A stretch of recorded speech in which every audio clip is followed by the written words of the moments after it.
Boa noite, pessoal. Que a paz de Jesus envolva os nossos corações. Hoje iremos apresentar o Marcelo Lobato, um psicólogo, palestrante ali do NEAL, que muitos já conhecem. Ele vai apresentar um tema, reflexões, um novo mundo, um novo eu. Se vocês aceitam um conselho, preparem o sofá, porque nós vamos ter um encontro conosco mesmos e com um mundo novo de amanhã. Boa palestra a todos.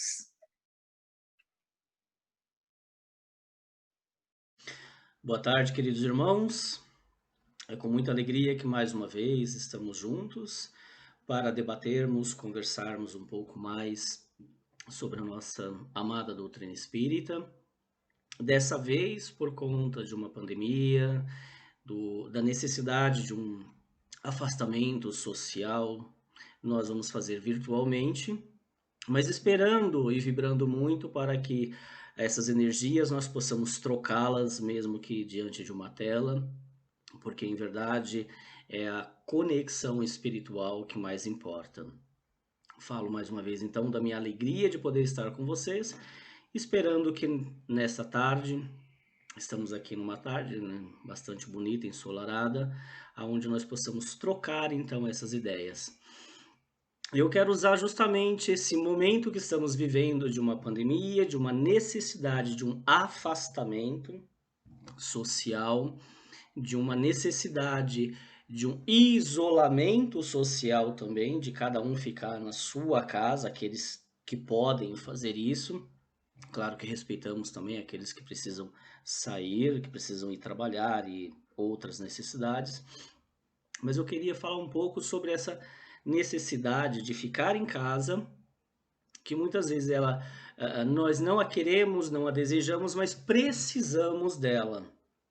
Então, quanto que nós também precisamos de um momento de introspecção e, junto com isso, um momento de reflexão.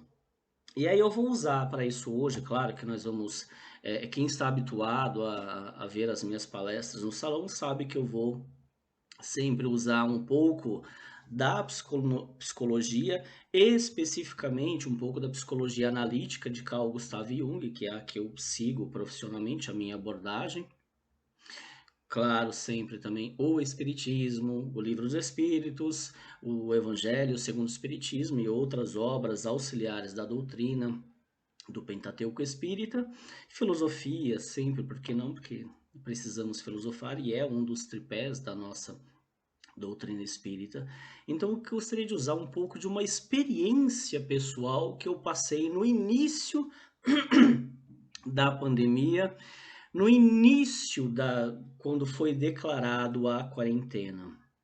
Um processo, uma experiência que vem de um ponto de vista físico, social, mas que levou uma reflexão psíquica, familiar, me levou a uma reflexão muito do para que estamos aqui nesse momento e para que tudo isso está acontecendo. No dia 25 de março, o governo de São Paulo decretou, então, a quarentena, ou seja, uma obrigatoriedade, o fechamento do comércio, o fechamento das instituições, das escolas, levando toda a sociedade a fazer esse movimento de cada um na sua casa, não vamos mais interagir, não vamos conversar, não vamos nos encontrar. Por quê?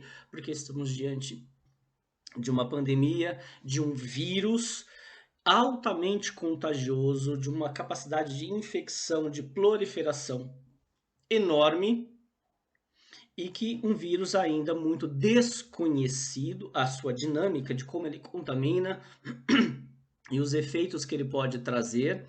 Já tínhamos aí histórias vindas da China, da Europa, dos fechamentos, né, de fronteiras e tudo. E aí a gente já começa a refletir um pouco de o que esse vírus vem trazendo de um ponto de vista mais amplo, mais filosófico, mais psicológico, e por que não dizermos também espiritual. Ele vem nos trazer essa necessidade, essa obrigação até de algo que eu acredito que fugimos muito, de uma interiorização. Raras são as vezes que nós nos interiorizamos, que nos voltamos para dentro de nós mesmos. E aí a gente vai ver simbolicamente as histórias que nos chegam, né, de que começa na China, tem todo um histórico da China, de uma abertura final de anos 80, começo de anos 90, de um comunismo, ou seja, de uma coisa muito fechada, né? E começa a se abrir, e tudo que é muito fechado, muito reprimido, quando começa a se abrir, vai trazer algumas consequências, alguns problemas. E essa história começa lá na China, então, de uma pessoa lá em Wuhan que foi fazer um passeio numa caverna e ou teria sido mordido ou teria comido um morcego, são muitas histórias, mas acho interessante a gente pensar no simbolismo que isso traz, né? Que tudo começa então com um morcego, com um contato com esse animal, com esse mamífero. Falo mamífero porque é interessante pensar nisso. Então, todo mamífero ele tem uma condição já da sua fisiologia, do seu cérebro, que tem algo que já é um sangue mais quente, que tem algo de afeto. Todo mamífero traz uma questão afetiva, porque precisa o quê? De uma mãe, de mamar. Ele é altamente dependente nos seus primeiros dias de vida de mamar nessa mãe para se nutrir. Mas o animal em si é aquele animal que vai para dentro da caverna, que vive dentro da caverna, que ele precisa desse escuro, dessa obscuridade. Então ele já começa a trazer simbolicamente essa necessidade de voltarmos para dentro da caverna, de voltarmos para dentro do útero, de voltarmos para dentro de uma introspecção dentro de nós mesmos, nos olharmos. Acho que estamos passando por um momento de que precisamos realmente voltarmos para dentro de nós mesmos, nos olharmos, nos conhecermos. E aí nós vamos trazer daqui a pouco alguns conceitos que a doutrina espírita vai sempre nos lembrar, vai nos ensinar do que o que é esse processo de se conhecer, de olhar para dentro. A experiência pessoal que eu queria trazer é a seguinte: lá no começo, então, no dia 25 de março, é decretado uma quarentena. E eu ainda fui sair para trabalhar fora. Em um desses dias, eu fui atender no meu consultório num sábado, dia 28 de março, ou seja, 3 dias após a quarentena ser decretada pelo governador. E aí eu fui para o consultório, saí cedo de casa e atender às 8 da manhã uma paciente, que essa paciente ela não quis o atendimento online. Eu estou atendendo online as pessoas durante a pandemia, mas ela não queria porque ela sofre de esquizofrenia. Então, para ela é muito complicado o atendimento virtual, ela precisa desse contato por um monte de questões que o sintoma dela, o diagnóstico traz. Aceitei, então, quebrar esta regra, né, de não vou respeitar a quarentena, vou para o atendimento, então já avisei para ela, olha, chegando na clínica, não tem aquele cumprimento tradicional de um abraço, um beijo, oi, como vai, tudo bem? Álcool gel na recepção, você higieniza as mãos, eu também, mantemos uma distância para o atendimento. E aí começa então uma jornada de autorreflexão quando eu aceito ir para fora para atender essa pessoa, com toda a sua desconexão de mundo pelo seu diagnóstico e os seus sintomas. Ao ir, logo aqui na Castelo, moro próximo a Castelo, e quando eu entro na Castelo, estou seguindo adiante para ir para o consultório, o pneu da minha moto fura. Eu estava indo de moto esse dia. Eu gosto de andar de moto porque é muito rápido o deslocamento, é muito prático, é muito barato. Então eu quis me deslocar com esta moto para ir para o consultório. E o pneu furou. Parei na Castelo, pedi uma informação ao policial rodoviário que me indicou uma oficina próximo dali, saí da Castelo, entrei dentro da cidade de Osasco, consertei o pneu, fui para o consultório.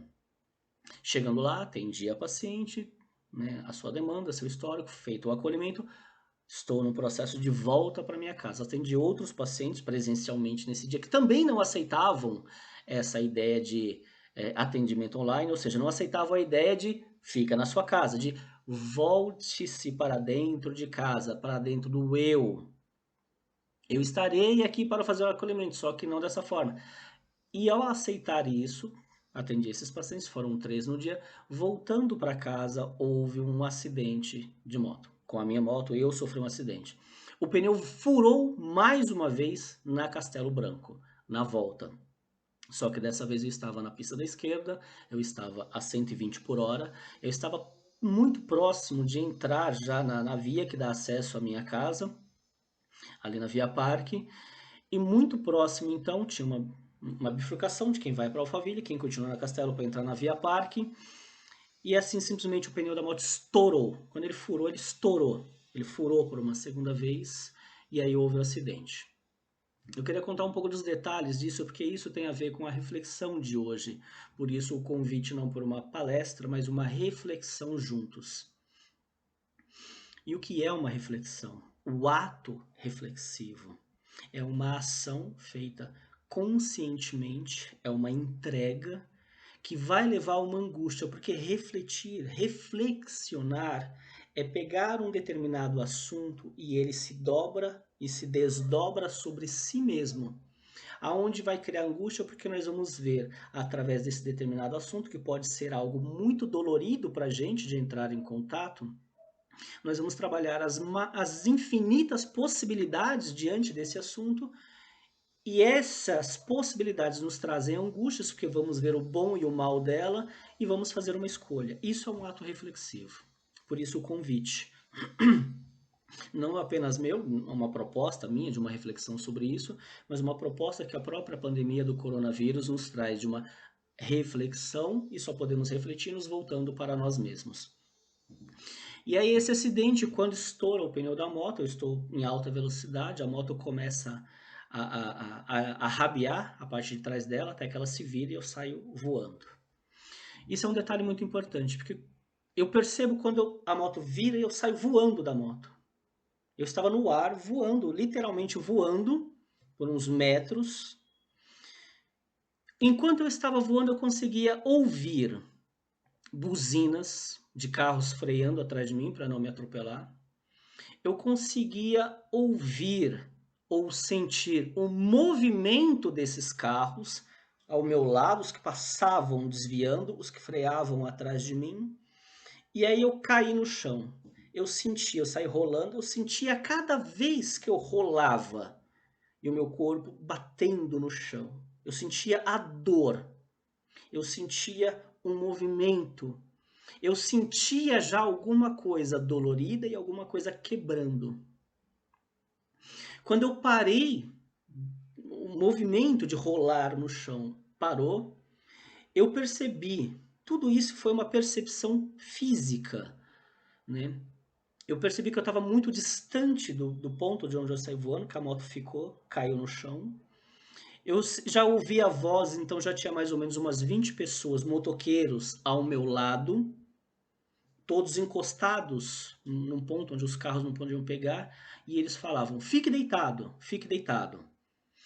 Naquele momento eu senti uma tontura muito grande e eu falei: se eu fechar os olhos e ficar deitado, eu não sei se eu volto.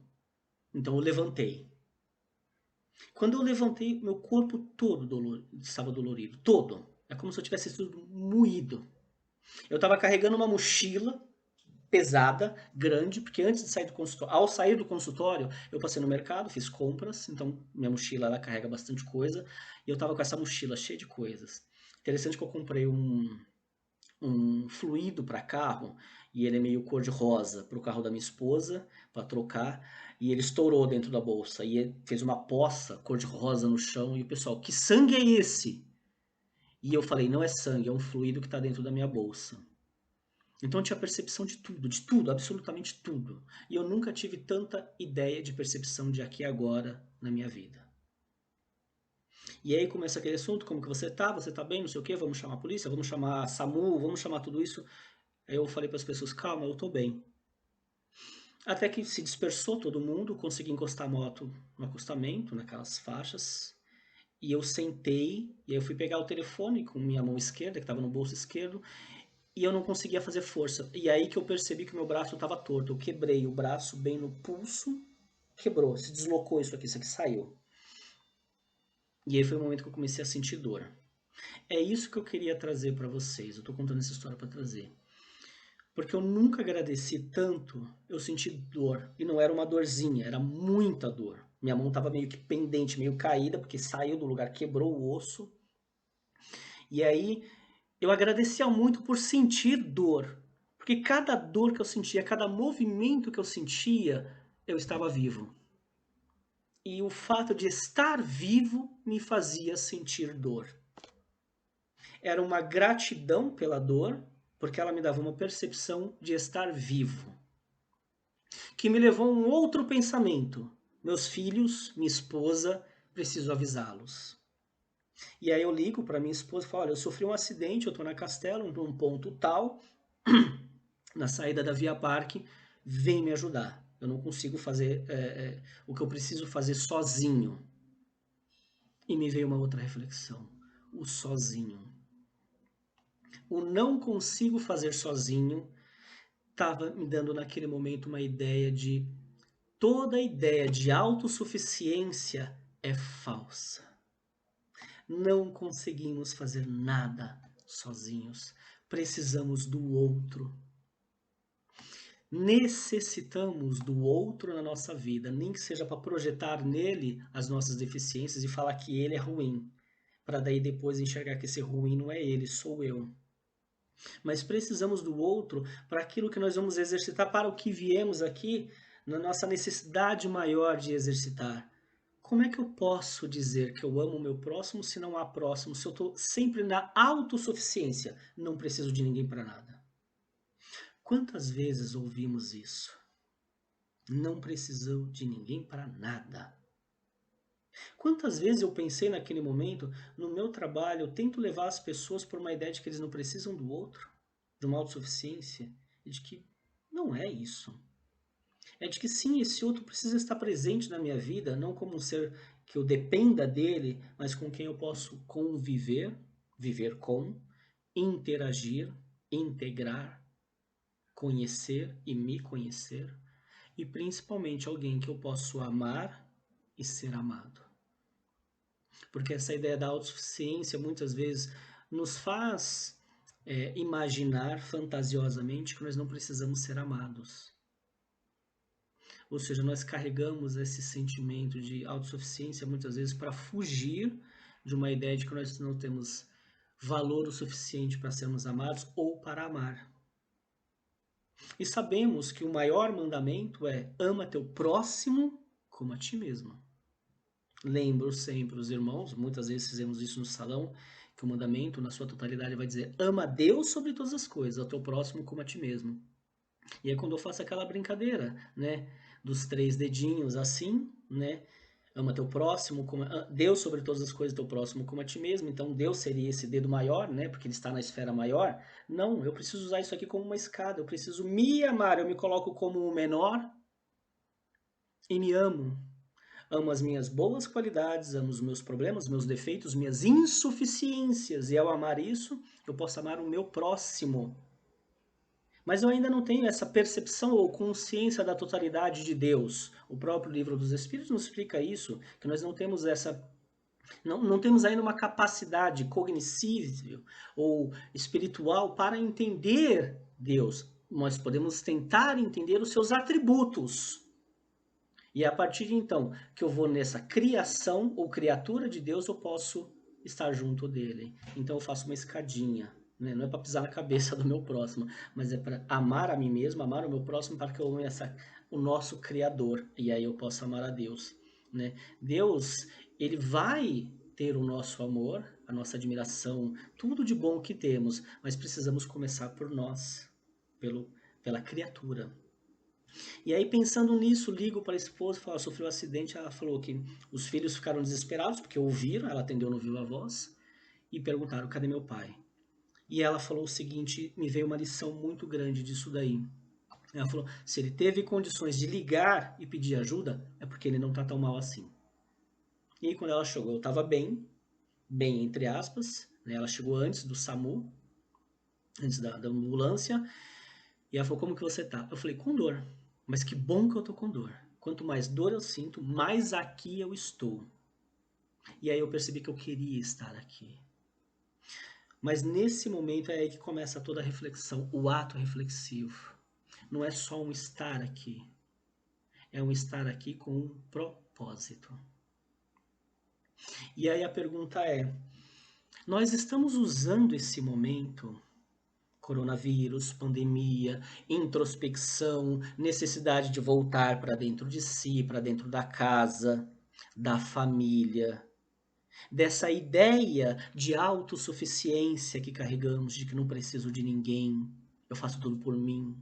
Muitas vezes, meus irmãos, nós carregamos essa ideia de autossuficiência até quando a gente vai fazer uma caridade, vai ajudar o nosso próximo, porque a gente acha que é só o próximo que precisa de ajuda. Precisamos ver até nos nossos atos de caridade, nessa ação, que eu prefiro chamar de uma ação social, né? A caridade física, né, material, ela é relativamente fácil de fazer. A caridade espiritual é que é muito difícil, que aí precisa a gente entender que aquele que nós ajudamos, ele está apontando alguma coisa que precisa de ajuda dentro de nós. O faminto que alimentamos está apontando algo que tem fome dentro de nós. Aquele que nós levamos uma roupa está apontando algo que está desnudo, com frio e precisando de acolhimento dentro de nós. Então precisamos aprender a fazer a caridade para conosco mesmo. E aí, aquele mandamento, ama teu próximo como a ti mesmo. E aí nós podemos então pensar em alguns recursos que a doutrina espírita nos traz, né, para esse ato reflexivo, para que possamos usar o momento justamente para uma reflexão, com uma ideia de que esse mundo, a partir de agora, ele vai mudar, queiram ou não queiram. Aqueles que lutarem, que negarem, que resistirem a isso, vão sofrer mais. Assim como as histórias que lemos dos mundos quando progrediram, do mundo que antes era de expiação e provas e foi para o mundo de regeneração, como Capela, por exemplo, e de que aí aqueles que resistiram a essa evolução do planeta, ao progresso material e moral do planeta, foram expulsos, entre aspas, para outros lugares, para planetas menos evoluídos, para servirem de artífices de uma nova sociedade, de novas ideias, né? E aí alguns conseguiram retornar porque progrediram moralmente também para poder voltar para casa, outros pediram para continuar por aqui. Então nós estamos passando por um momento de transição planetária, um momento onde ideias novas precisam surgir. Por exemplo, pelo uso da máscara. A máscara não é para eu me proteger apenas de alguém que possa estar com o vírus. É para que eu possa proteger as pessoas de mim também, do mal que eu sou capaz de fazer. Eu posso passar um vírus para alguém porque eu não sei se eu estou carregando o vírus. Até agora eu, por exemplo, não fiz nenhum teste para saber se eu tive o vírus em algum momento, se eu não tive, se eu tenho, se eu estou com ele agora. E ao chegar em casa, minha esposa ela teve que sair para trabalhar, então se eu posso passar para ela, se ela pode passar para mim ao sair para trabalhar, então precisamos usar máscara em casa.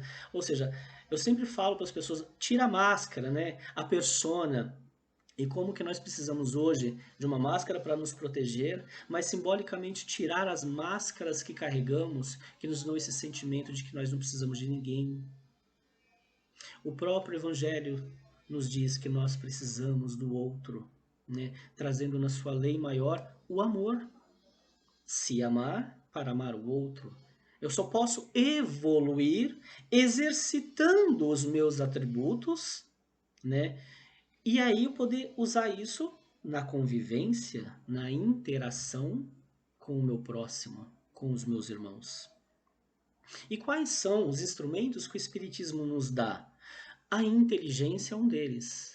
E como que é essa inteligência? Né? Nós nascemos inteligentes? Não. A doutrina nos ensina que nós nascemos, fomos criados ou nascemos simples e ignorantes. Ignorantes, ou seja, não sabemos nada. Simples, ou seja, não temos muitas habilidades, muitas capacidades, mas temos inato, é um atributo, ou seja, foi atribuído a nós a inteligência. E através das nossas experiências, essa inteligência vai aumentando Mas ela não basta. Ela precisa, essa inteligência, nos trazer, através da reflexão, um conflito interno, um conflito moral. Porque é através do conflito moral, do discernimento, que nós vamos começar a entender qual é o caminho que estamos seguindo. Se é um caminho que vai nos levar a uma evolução ou se é um caminho que vai nos fazer ficar parados, estagnados no nosso processo evolutivo. E quando estivermos estagnados, vamos estar em sofrimento. Uma outra capacidade que temos ou habilidade que temos e que nos é atribuída quando somos criados, e aí a gente percebe então a sabedoria, a onisciência de Deus, a sua bondade, a sua justiça, porque ele atribui a todos os seus filhos, a todas as suas criaturas, igualmente a inteligência, o atributo da inteligência, que é um atributo do espírito, a inteligência que ele vai desenvolver. O espírito não é inteligência, mas a doutrina espírita nos ensina que ele é o quê? O ser inteligente do universo. O princípio inteligente do universo. Ou seja, nos foi atribuído isso, o princípio da inteligência. Vamos desenvolvê-la ao infinito. Às vezes vamos usá-la mal, às vezes vamos usá-la bem. Mas sem esse conteúdo que o conflito moral pode nos dar, vamos usá-la mal. Mal para o outro? Não, o outro vai sofrer por nossa falta de discernimento de como usar bem essa inteligência, mas quem mais vai sofrer somos nós, porque vamos egoisticamente buscar um caminho, né, de nos dar bem, sozinhos, né, a autossuficiência, eu vou me dar bem, eu vou ganhar muito dinheiro, e aí eu vou poder aproveitar muito a vida. Ok, ninguém está fazendo aqui uma apologia a você ser um necessitado materialmente. Mas claro que você pode aproveitar sua vida, fazer viagens, comer bem. Mas e quando você pensa no outro? E nunca estivemos numa época, assim, pelo menos nessa modernidade que vivemos, onde nós precisamos realmente pensar no outro. Estamos tendo conflitos raciais e protestos, né, contra o racismo, contra o fascismo, contra tantas coisas no mundo hoje, justamente no momento de pandemia. Justamente no momento que era para todo mundo estar em casa, não estar na rua, mas as pessoas estão passando por cima disso, por quê? Porque é o ato reflexivo, é o voltar-se para si, é o pensar, por que eu estou brigando contra certas coisas? Que pensamento é esse de que tem algo ou alguém que é errado no mundo e não olho para dentro de mim mesmo? Esses dias estava vendo uma reportagem sobre os protestos, principalmente nos Estados Unidos, contra o racismo. E aí eu estava muito indignado com as coisas que estavam acontecendo, vendo a cena do policial com o joelho em cima do pescoço lá do nosso irmão. E aí meu filho fala assim, mas papai, por que você está assim, tão alterado? Eu falei assim, filho, eu não sei se você percebeu, né? Você é branquinho, de olhos claros, o papai é branquinho, a mamãe loira, mas eu não sei se você percebeu, a sua avó é negra. Nós somos descendentes de negros. Isso podia estar acontecendo com a gente, por discriminação. Veja a importância. Quando eu falei discernir, também é discriminar. Discriminar é ver se uma coisa ela é boa ou ruim a partir dos meus critérios. Olha a nossa individualidade. Olha como realmente precisamos nos voltar para dentro de nós mesmos. O resultado daquela manhã, onde eu, né, sofri o acidente, é chegar em casa, voltar para casa depois com o braço quebrado, engessado. Eu fiquei com gesso por 60 dias. Fiquei imobilizado, parado, reflexivo. Um movimento muito interessante começou a acontecer naquele dia, no dia 28 de março, que era eu não conseguia fazer nada, só com uma mão. Interessante, porque eu precisava do apoio. E aí esse apoio, na hora, eu vi que eu não conseguia fazer, estava aqui engessado, muita dor, o braço muito inchado, muito dolorido ainda, né? Foi diminuindo com o passar dos dias. E eu pensei, mas espera aí, eu preciso de um apoio. E eu não posso me dar esse apoio, eu vou ter que buscar esse apoio em alguém. E foi o momento que a minha esposa se tornou esse apoio. E a reflexão estava ali, eu não consigo fazer nada sozinho. Não é uma ideia porque eu estou com o braço quebrado. Eu não consigo fazer nada sozinho porque eu preciso do outro na minha vida. Como é que eu vou expressar sentimento, seja ele bom ou ruim? Como é que eu vou me conhecer, saber se eu estou no caminho certo, se eu não tenho o outro que me reflete? Que reflete se eu estou no caminho certo ou errado? Que faz com que eu possa modificar as minhas atitudes e a partir das minhas atitudes sendo modificadas, eu posso modificar o mundo. O cuidado que eu tomo usando uma máscara quando eu saio na rua para não contaminar um semelhante, um irmão, deveria ser a ideia ampliada do como é que eu cuido dos meus irmãos, como é que eu os protejo de mim, das minhas mazelas. Somente olhando para dentro e vendo que mazelas são essas. E isso é o que nós podemos chamar de um processo evolutivo, olhar para dentro. Um desses instrumentos é o instinto, né? Que Allan Kardec nos traz, né? O instinto como se fosse uma inteligência rudimentar, é um impulso que não é criativo, mas é um impulso sempre de fazer algo certo que preserva a nossa vida, a nossa saúde, nossa moral. É um sinal de alerta. Então, para que serve o instinto? Nós vamos perder ele quanto mais evoluídos? Não, não vamos. A doutrina espírita nos ensina que não. Então, para que ele serve? Para nos dar um alerta quando nós estamos desviando do nosso caminho. Nós podemos dizer que quando uma tragédia acontece. Um amigo meu me perguntou como que foi o acidente. Eu falei, foi feio. Não era para mim estar aqui mais. Pelo que aconteceu, a velocidade, tudo, não era para estar aqui. E desde então eu estou me perguntando, para que eu estou aqui? Para que eu continuo aqui? Houve quase uma tragédia. Quase. Tragédia é sair da trajetória.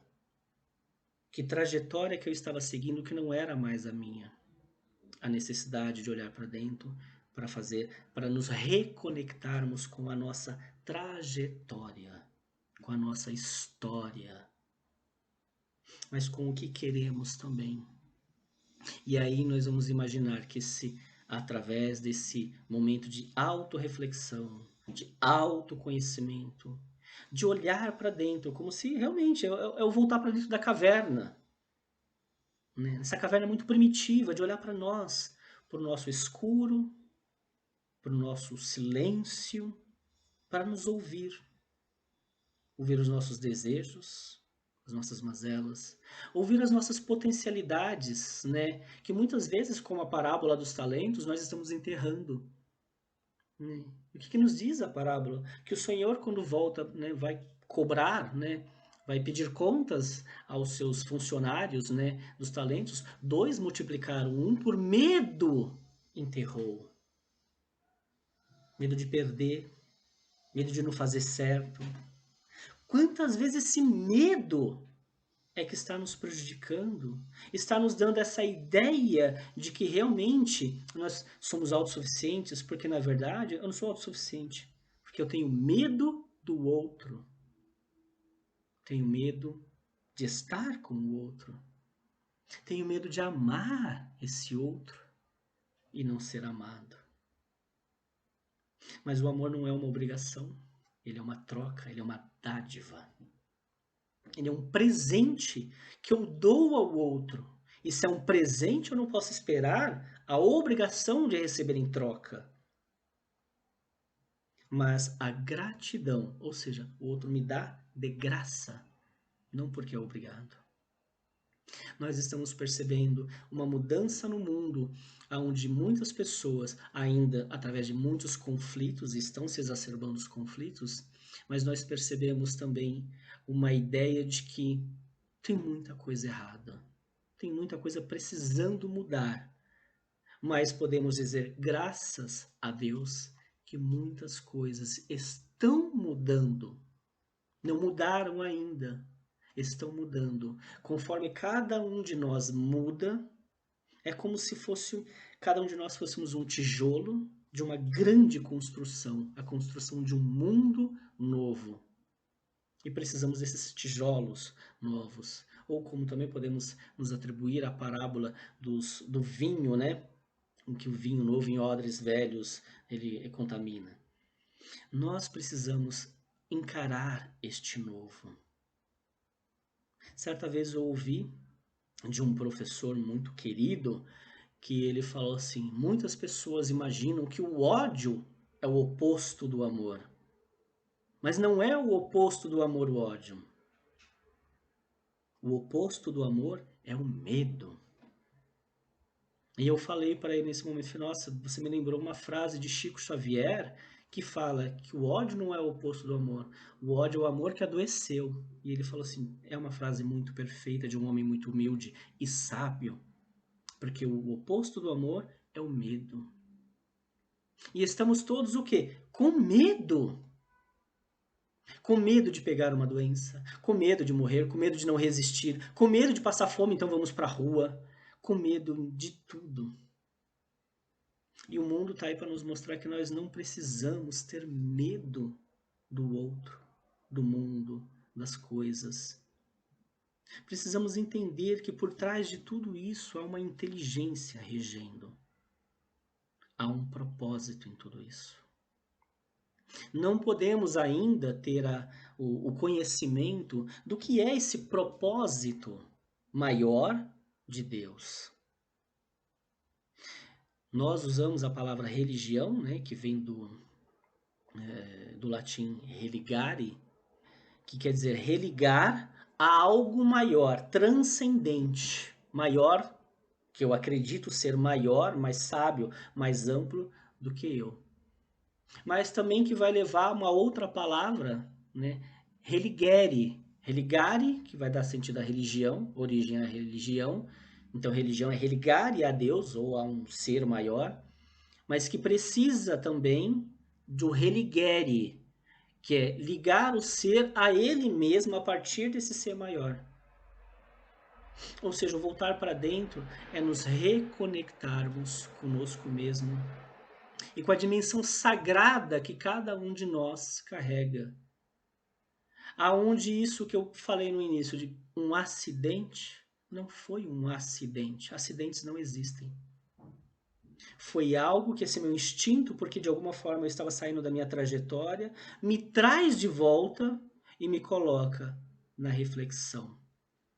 Diz, não saia para a rua. Não atenda a esses medos do outro, aos seus. Ouça-os. Do que você está com medo? Passei bons dias deitado, sem movimento, refletindo. Olhando o movimento da família, da casa, meu. Fazendo ainda nos dias que vinham a minha própria terapia pessoal e trazendo isso para reflexão. Dessa reflexão veio isso. O que eu vou fazer no mundo a partir de agora? Se eu disse lá atrás, não era para mim estar aqui mais, mas eu ainda estou. O que podemos fazer? O que cada um de nós, o que eu, o que você, o que todos nós podemos fazer neste momento para confrontarmos os nossos medos e mudarmos este mundo? Aí sim nós podemos falar em individualidade, porque cada um de nós muda de um jeito. Cada um de nós vai entender o que está acontecendo, perceber e sentir de uma maneira diferente. Isso precisa ser respeitado, para que cada um de nós possa também entender qual é o propósito pessoal de cada uma dessas coisas.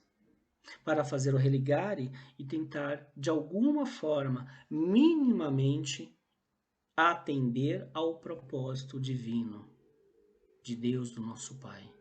De participar deste processo, de sentir que temos valor nesse processo de mudança que o mundo está. E que penso eu, particularmente, que está antecedendo muito de perto a grande mudança que o mundo vai sofrer daqui para frente. Acho que não voltaremos mais a sermos os mesmos. As pessoas perguntam quando é que vamos voltar ao normal? E o normal não existe mais. talvez um novo normal, mas aí eu vou buscar recurso na psicologia analítica, como sempre, e falar. Jung dizia que o normal é a meta dos fracassados. E o que é fracassar? É não cumprir os nossos objetivos, a nossa missão, é não exercitar os nossos talentos. Então, acho que a grande ideia que fica, meus irmãos, né, é o oposto do fracassar, é o realizar.